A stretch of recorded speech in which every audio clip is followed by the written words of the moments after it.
So now we're going to move into an entirely new phase of what we're all about in life sciences.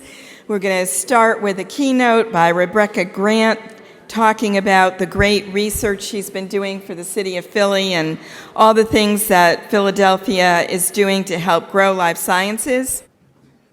Philly, Philly! Hi, everyone. So I know we have some out-of-towners here. So my name is Rebecca Grant. I am with the Department of Commerce for the City of Philadelphia.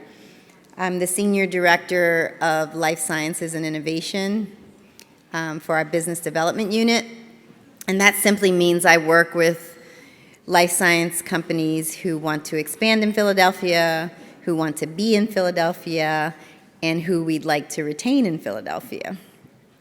And I had a research study that I completed about the economic impact of Philadelphia life sciences, and that's kind of what I'm going to go through today. I have no idea how to use this. There's no plus sign. Is it just, nope. And that turns it off. And it must be this. No, that's the pointer. Okay. It's the big green arrow. I should have known that. Anyway, my fellow Philadelphians here know this, but Philadelphia has a really robust life sciences ecosystem, and we are a national and international leader in cell and gene therapy. From a research and development perspective, Philadelphia is competitive with Boston, San Diego, and basically any other major life science cluster that you want to compare us to. But a lot of it is because of this specialization. The city's life sciences ecosystem is further supported by its concentration of major biomedical and pharmaceutical manufacturing anchor employers.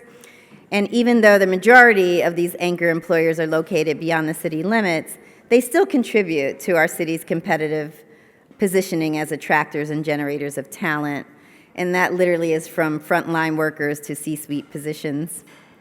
Additionally, our city is a healthcare hub with several major institutions, as you'll see in the report. And included in this are the Hospital of the University of Pennsylvania, what we call sometimes Penn Medicine, Children's Hospital of Philadelphia, Thomas Jefferson University Hospitals, Temple University Healthcare System. We have a really high concentration of healthcare workers as well. And all of this contributes to our life science activities. And as you'll see in this report, in addition to having access and proximity to innovation activities, talent is one of our most, if not the most important factors as far as site selection for life science firms. We really boast a robust talent pipeline, and we have very competitive marketing attributes, including a diverse supply of real estate offerings in highly accessible locations, relatively low cost of living, and regional location with access to other coastal markets. So I'm going to bring this up here. So this report, by the way, my name is Rebecca L. Grant. You can pull it off my LinkedIn. This is a report that I did specifically around the city of Philadelphia. We have reports about the greater Philadelphia area. We also have a lot of specific reports about cell and gene therapy, but I thought it would be great to have a report on life sciences for Philadelphia in general. So we, again, are a national life science leader. When you think about real estate, we have about 5.8 million square feet of real estate online. It's hard for me to see. Okay, this is better. I can see better from here. I wear glasses. And we have about 2.8 million square feet under construction. As far as funding, we received $5.9 billion from NIH over the past several years. I'd say this is 2019 to 2023. And even though a lot of capital markets are suffering, I mean, when you look at Philadelphia, between 2019 and 2023, we've received $2.5 billion from investors. In Philadelphia, I really think this number is higher. I think it's hard to count, but we have 13,000 plus life science workers compared to the greater Philadelphia area, about 88,000, although lately I've heard this is about 100,000. And we graduate about more than 2,200 folks within the life science majors in Philadelphia. We have 34 colleges and universities and 37 hospitals. That's like such a big deal because you can walk between a lot of our healthcare systems. 5 medical schools, 4 national cancer centers. So we're pretty amazing. When you think about access, so one thing I love about Philadelphia, and I should say I am a veterinarian. I also went into research after the clinic. So I was doing research in Philadelphia a long time. I've also done research in other ecosystems. And I have to say, not only is everything hyper-local, so you can get to it very easily, unlike other healthcare life science hubs, like we are so collaborative. Like some of you here, I've seen you for the past 2.5 weeks straight because we've had so many events in Philadelphia. And so that's really, really important. I mean, when you think about mRNA technology and like, what were they at the cooler or getting coffee and they started talking about it? So like we're all sitting here without masks because of them. And they're, from Philly. Sorry, I'm gonna go back. So when you look at where we are along the East Coast, think about this. Philadelphia is within a day's drive of 40% of the US population. It doesn't get better than that. And we don't have blizzards, we don't have hurricanes, we don't, it's amazing. The other thing I want to point out here is not only are we easily accessible, our international airport is equipped with advanced temperature-controlled shipping technology, and we have the largest refrigerated marine port in the US. So this type of connectivity is very important to life sciences. You can see here, again, this report's on my LinkedIn, you can grab it. But you can see how centrally we're located to other ecosystems so that when you're collaborating with others, it's really easy to get around. So this shows, this is a map of Philly, for those of you who are not from here. And we are I guess, about here somewhere, Center City maybe. Here's Center City. We call downtown Center City, by the way. So when you hear that, I've had people think it was like some special location. It's just downtown. But these are our major life science clusters within Philadelphia. And honestly, up here is what we call Northeast Philadelphia. We just had a major attraction project with Adair Pharma Solutions, and they're located in Northeast Philly. So in every part of Philly, you have these amazing life science clusters. This is Northwest Philly. This is what we call U-City. And U-City is ever expanding their borders. University City used to just be the University of Pennsylvania. Now it's 10, 15 blocks. It's wonderful. And Pennovation's here. So these are just some examples of some of our major life science campuses. And we have everything from a brownfield to a fully spec building. We have everything you need. We can give you 1 bench. We can give you 20, 30, 50. It's just really an amazing place to do science. Again, this is, some information about existing life science space that's in the pipeline. Everybody's really getting on the Philadelphia train. I like to say you catch up to the future in Philadelphia. So I feel like every developer is like, hey, we overlooked this space somewhere between Boston and, DC. But it's pretty amazing. The other thing I'd like to point out here is we are 65% lower on average for our rental rates compared with other top East Coast markets. So it's really important. Philadelphia is pretty affordable. Oh, let me go back. How do I go back? I think that. And I failed to say I'm sorry, I'm confusing the thingies. We are the 4th best life science market in the US. We are also number 2 for cell and gene therapy. And we have the 5th best cost of living as far as the major US life science hubs. And that's a big deal. That's a big deal for retention. Some other facts about Philly. I went over this already, but we were designated an EDA Tech Hub in 2023. We also managed to get the Good Jobs Challenge, which is amazing. And this, we're really well known for our talent pipeline. And this EDA Good Jobs Challenge is really, this grant is really going to help us hone that and do even more for industry, for life science industry in Philadelphia. This is a breakdown of the 13,000 plus jobs in Philadelphia that I talked about. A lot of them are in research testing and medical labs, the majority, but also academic institutions, biopharmaceutical jobs, and just logistics and medical devices. And the economic impact is amazing because you have to think about, like, these are just jobs in life science. And remember, this is just for the city. This is not for the greater Philadelphia area. And I imagine these numbers could be even bigger now. But another thing I want to point out, we graduate about 325,000 students in the region.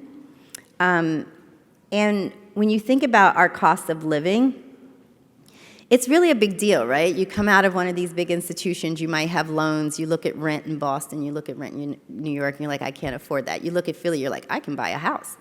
So, it's really a major difference for life sciences because, when you get that really good technician or you get that really good PhD who's running your lab, they're not going to leave. They don't have to because they can afford to be here, they can raise their family here. And then there's all the extraneous things. We have the best gastronomy in the world. We have lots of James Beard chefs. We have the Barnes Foundation. If you don't know what that is, you better Google it. I grew up not far from here. It's the most important private art collection in the world. We have it all. And I am not a native Philadelphian. I am a native New Yorker. I also grew up in Newark, New Jersey. I left here in 2018 after being here for about 16 years, and I came back in 2020. I could not get my research through at two major institutions in the South. I speak to you from experience. When I say we're collaborative and this is one of the best places to do your research, I speak to you from definite experience of being able to go down the street to Hupp and get a soft tissue surgeon to show me how to do a procedure in a monkey. I can't say enough good stuff about Philly. Those of you who know me know I'm like the #1 cheerleader for life sciences here. But look at this, 155% growth in residents age, that should say ages, I should have told them they made a typo, 25 to 34 holding a bachelor's degree. I mean, it's a really big deal for you to keep your staff. I feel like in other ecosystems, people just bounce around. And then sometimes they leave because they just can't afford to be there. So research institution in Philadelphia, they're definitely our leaders in life science discovery. We have so many firsts. I could really just go on and on, but some people don't realize we've had the first FDA-approved gene therapy, the first FDA-approved cell therapy. We had the first hospital, I think the first medical school, if I'm not mistaken. So we're really an ecosystem of first. We also do a lot of clinical trials here. And this is important to me because the other thing that you will get in Philadelphia that you're not going to get in Boise, Idaho, is you have a diversity of people. Philadelphia is a majority city of people of color, and we all know that when you have a diversity of peoples, you have a diversity of thought, and things just go better because you have everyone's input. And so even doing local clinical trials, it's not going to be monolithic. You're going to have all kinds of people, and you're going to have people from all over the world. So I think that's important too, and I think it contributes to our life sciences ecosystem. Again, we're all sitting here together without masks because of Dr. Catalin Carrico and Drew Weissman, who discovered the mRNA technology that they use for the COVID vaccine. It's really cool. I saw her Nobel Prize. It's very gold and big. And again, this is just, funding. And, we wouldn't be funded if we weren't, fabulous, right? So I feel like there's been such a downturn in funding in a lot of life sciences ecosystems. There's a downturn in funding for Philadelphia as well, but we're doing well considering. A lot of people are closing their doors, and we're not necessarily doing that. We're just discovering more stuff and curing disease. I won't go into too big a detail about this, but we are the 5th largest VC by region, by number of deals. This is 2022 to 2023. The largest part of this is drug discovery, followed by biotechnology, followed by medical supplies. And what I want to say about our ecosystem, too, is yes, we're known for cell and gene therapy, but we're also diversifying. I mean, I just had 2 ribbon cuttings. One is a packaging company that specializes in oral medications in pill form and formulating them. And another is like a food diagnostics company. Because remember, life science is plant, animal, and human, right? So I feel like we have it all as far as like diversity, not just cell and gene therapy, although that is one of our biggest strengths. Let's see. 48 IPOs in life science businesses since 2019 in the region. You can pull this off my LinkedIn if you want to go through these numbers here, but you can see most of it is pharmaceuticals and biotechnology, as well as healthcare services. And am I done? Oh, yeah, thank you. Are there any questions about Philadelphia? I don't want to talk about anybody else. Again, if you're looking to spin out your company, or if you're in Boston and you just can't afford it anymore, come to Philadelphia, talk to me. I can talk to you about incentives that we have. And there's something else I should say. Our government, we have 2 administrations in Philadelphia and at the state level who are really big on life sciences right now. Some big things are coming. Hang in there. We're going to revamp our incentives. But what I need you all to do is push your legislators. I have a legislative document as well to go along with this. If you want it, I'll send it to you. But remind people in the middle of Pennsylvania that agriculture is life science as well. We really need to push people to understand that when we get an innovation fund, it's not just for Pittsburgh and Philly, it's for all of us. So anybody from the middle of Pennsylvania, please talk to your legislators. Any questions? Yep. Thanks so much.